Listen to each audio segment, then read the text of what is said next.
Happy Training Tip Tuesday. I'm Laura King, and I'm here to help you train your dogs and cats to be therapy animals and adventure pets. Today, we're talking about a pretty big adventure, welcoming a new baby into your home. Today's actually my due date, so this video has been pre-recorded. Who knows, at this point, baby may already be here or not. But I wanted to talk about some ways that you can prepare your home to set both your new baby up for success, but also your pets up for success. Whether you're welcoming a newborn or you know someone that is, feel free to share this video so that they can gather some of these tips too. The number one rule that we're going to have is that pets are not left unattended with baby. This keeps everybody safe, and it's also a rule that's going to extend far beyond infancy. You've probably seen videos or pictures online of the trouble that kids can get into when you turn your back. Maybe it's a bag of flour that magically exploded all over the kitchen. Maybe it's Sharpie that's now all over the walls.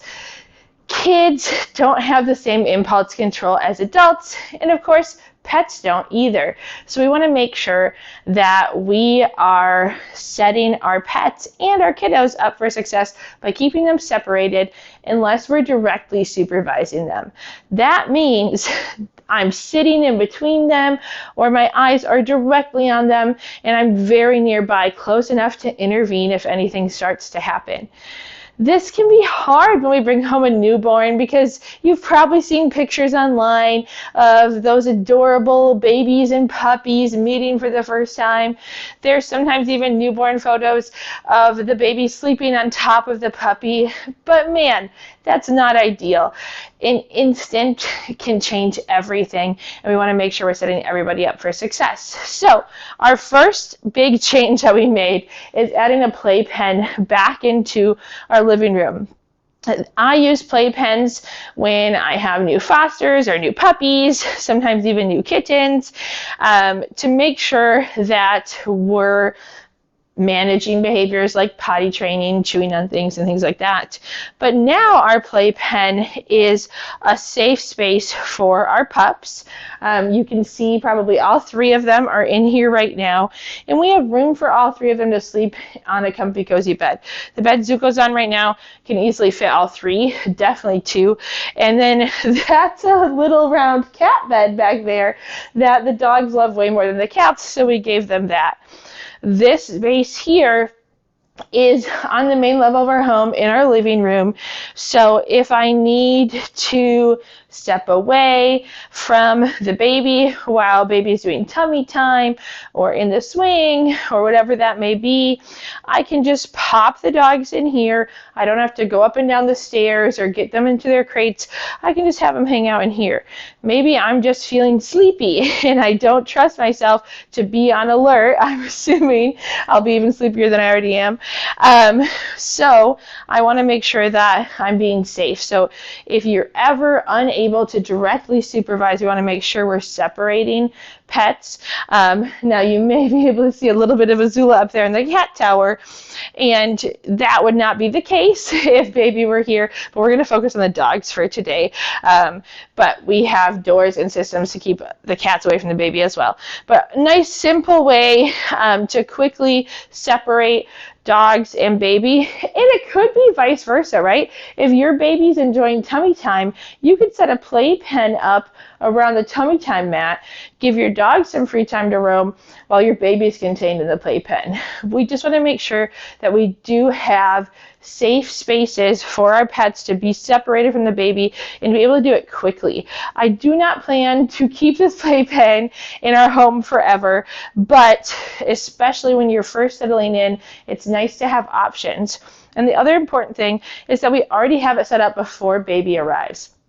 I want to get my pets used to spending time in here.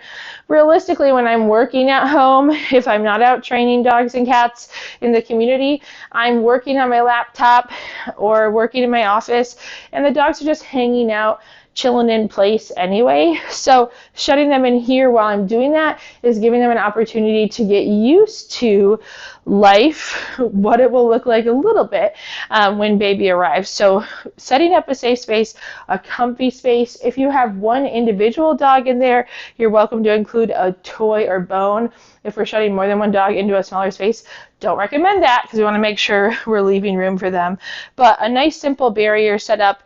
If you already have a playpen, that's the nice thing about having babies as pet parents. We may already have baby gates and playpens and things like that already because we've been using them for our pets. So it's a simple fix. Again, not permanent. It's not something I would trust, for hours and hours. I'm sure if my dogs tried hard enough, they could find a way through the playpen. But I'm teaching them to respect the barrier by having them in there on a regular basis and practicing being calm and happy in here before baby arrives. Now they are making good choices, so I'm going to head over and grab treats. We've got our strategically placed treat jar over here. And I'm going to toss some treats just through the playpen because it's important to reward being good puppies, right? Zuko, good. Good, Cora. That one's for Cora. Good, Cora. We do have to figure out ways around Zuko. Good job, Cora. So giving them treats for just hanging out in there. They weren't doing anything wrong. I can mark and reward that, right? I could tell them good and give them a treat. Here we have both of the dogs just sitting there looking at me. They're not trying to bust out.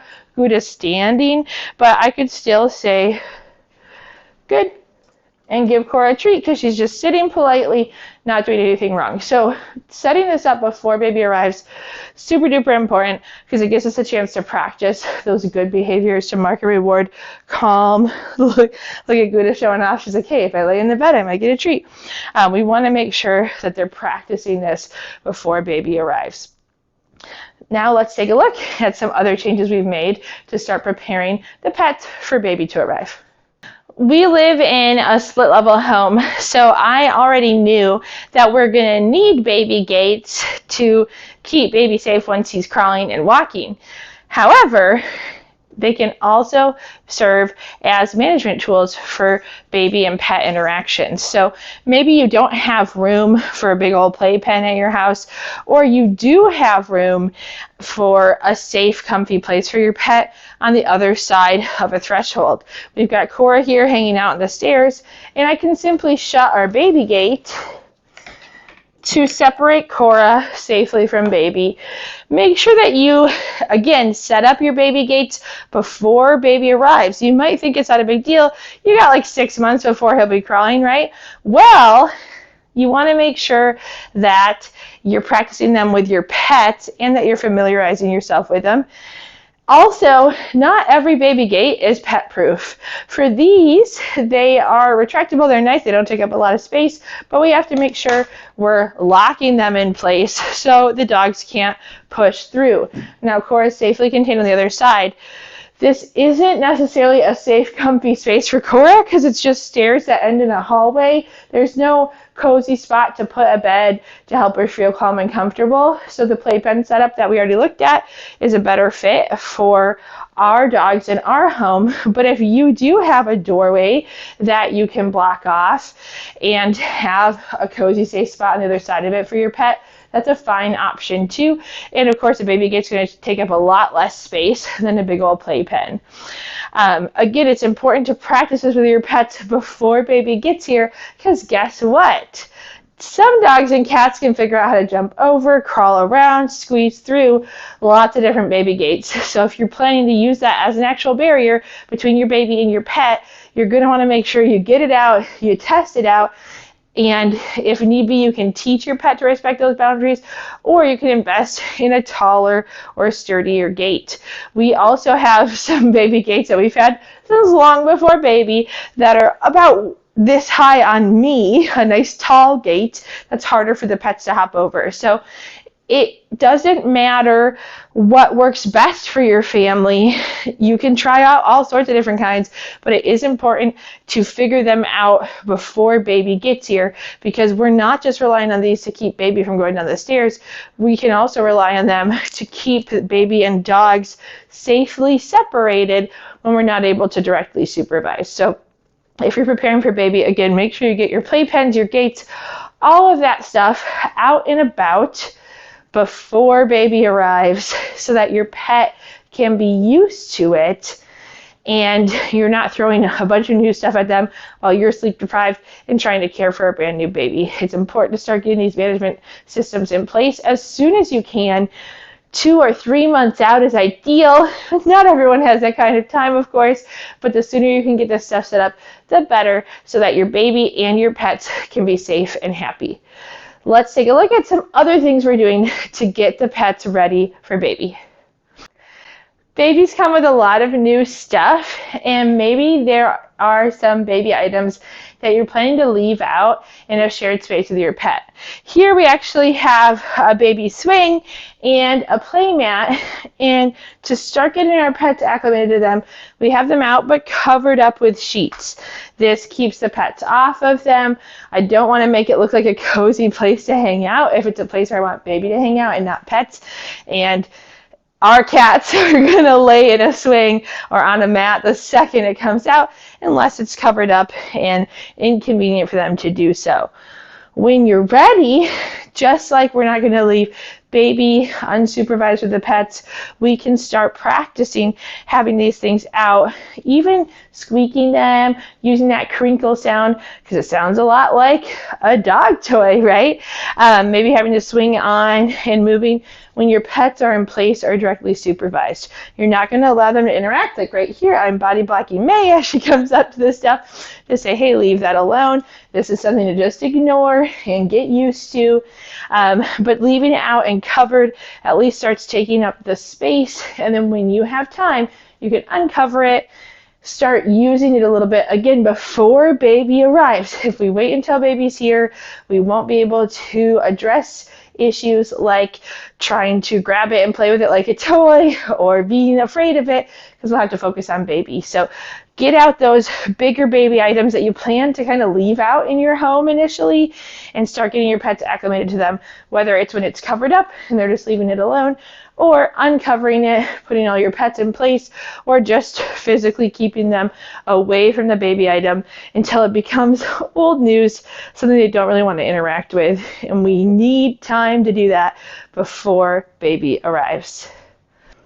Let's talk baby toys. These are a big, huge distraction for Zuko. As you can see, he is hyper focused on my toys because these look a lot like dog toys.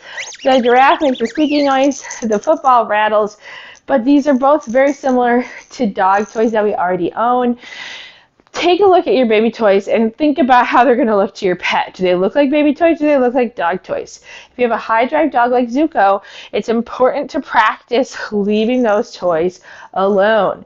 So I want to make sure that I'm teaching him to just stay calm on that side of the baby gate, or if he's in place, stay calm in place while these toys are moved and squeaked and all of that jazz. I can mark and reward for calm behaviors around the toys. If he chooses to go to place, we're going to mark and tell him and reward him. If he engages with me and not the toy, I can mark and reward that too. But right now, he is so focused on the toys that I don't know if he's even going to notice a treat. No, his focus just keeps going back to the toy. So I'm going to wait for him to look at me and not the toy. Good. And he can get rewarded for that. Nice. So it's a good thing to practice. You can see what a struggle it is for Zuko. He really wants to get to these toys. We're going to set him here and just let him rest for a little bit. Let him get used to the fact that he doesn't get every single toy anymore. They're not all dog toys. Some of them are baby toys. You might even practice putting them on the ground really close to your pet while they're in place or behind a barrier. But waiting for your pet to be calm and relaxed, or at least engaging with you and not with the toy, good, can really help them to get ready for spending time around baby with the baby toys, and understand that they're not allowed to run up and grab every single squeaky toy or rattle. Some of them are baby toys. We want to make sure we start setting that up right away. So all these different things we can do to practice with our pets, going to set them up for success, and do it before baby gets here. You'll have enough on your plate once baby has arrived. So starting to think about all of these things, creating safe spaces for dogs to be alone, for babies to be alone, cats too. You'll notice our window tower. That's an easy way for our cats to get up and away from any kiddos. But we also want to make sure we have cat safe barriers, and we do have some doors that we can use to contain the cats so that they can have alone time safely, free from baby. All of these things are important to consider and to start implementing before baby gets here, so it's less stressful on all of you once baby arrives. One final thing I wanted to mention for you to consider before baby gets here is who's the primary caregiver for your pets. At our house, I'm the trainer. I've been the one in charge of the dogs for quite a bit of time. I'm in charge of their feeding, their exercise, their training. Billy does handle the cats always because he's awesome like that, so that was an easy transition for us during pregnancy because he's already doing it. I didn't have to worry about scooping the litter box. But with the dogs, we wanted to make sure that we switch those primary caregiver duties to Billy so that once baby's here, I can focus on them. So sit down with your partner and make a plan for what that looks like. It's probably not going to be very fair to just dump all those duties on them at once. Maybe you start having your partner walk the dog once a week or twice a week or even every day instead of you walking the dog, or you go on the walks together at first. Then you can add in feeding them and eventually being responsible for everything. Potty breaks, creating them up, giving them their monthly preventatives. If this is something that you've always done as the mom and you're getting ready to care for a newborn, you may not be available to do all of those things. So first of all, just writing it all down can be super helpful so that not only your partner, but other people that want to help you out can help with those sort of things. But also making sure you transition to your partner caring for the pets before you bring baby home. That way, it's not some new weird stressful thing that Laura was the one that always fed us and now she's not feeding us anymore. They're used to it. They're used to Billy being the primary caregiver. It's been a great opportunity to transition them to that. So that's something for you to keep in mind if you're bringing home a baby and the person that will be primarily responsible for the baby has also been primarily responsible for the pets. Sharing those responsibilities and getting that plan in place before baby arrives can help your pets to make that transition a little easier for them, a little less stressful. All of these things are ways that we can start to prepare our pets for a baby before baby arrives. But of course, the number one thing you can do to set your pets up for success is to meet their needs physically and mentally and get them the training they need to be successful at being calm in situations where we're going to need them to be calm. Think about those problem behaviors that you're seeing from your pet right now. If they're always barking at the window, is that going to be an issue once baby arrives? If they're jumping on people or pawing at people on a regular basis, how's that going to work with a newborn baby? We want to start training ASAP and keep training going even after baby arrives, of course. But make sure that you're addressing your training concerns before baby gets here. It will make it a heck of a lot easier to get those things resolved than waiting until baby is already here. If you need training help, you can always join the King's Creatures Adventure Team Club. It's available on the website right now. I'll share the link in the description of this video so that you can join the club and get the training and management tools lined up that you need to set your baby and your pets up for lifelong success together. Thanks so much for tuning in to today's Training Tip Tuesday. I'll see you next time.